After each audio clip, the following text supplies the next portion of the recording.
বর্তমানে এই টেকনোলজির যুগে, এই ডিজিটাল যুগে, এই এআই এর যুগে আপনাকে যদি স্কুলে, কলেজে, কোচিং সেন্টারে গিয়ে ইংরেজি শিখতে হয়, যে কোনো স্কিল ডেভেলপ করতে হয়, তাহলে আপনি অনেক পিছিয়ে আছেন। সো কিভাবে ঘরে বসেই আপনি নিজে নিজে এবং কারো সাথে ইংরেজি প্র্যাকটিস করবেন, আমি আজকে সেই টেকনিকটা দেখাবো। সো আমার হাতে কি দেখতে পাচ্ছেন?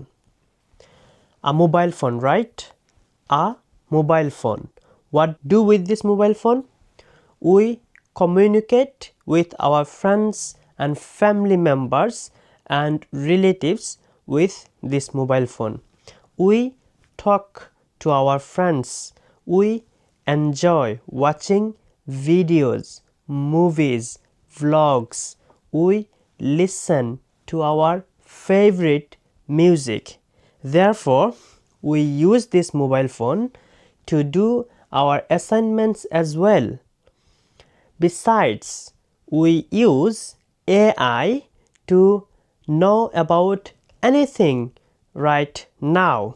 So this is how, মানে এইভাবে আমরা যে কোনো জিনিস ডেসক্রাইব করে আমরা ইংরেজি প্র্যাকটিস করতে পারি ঘরে বসেই।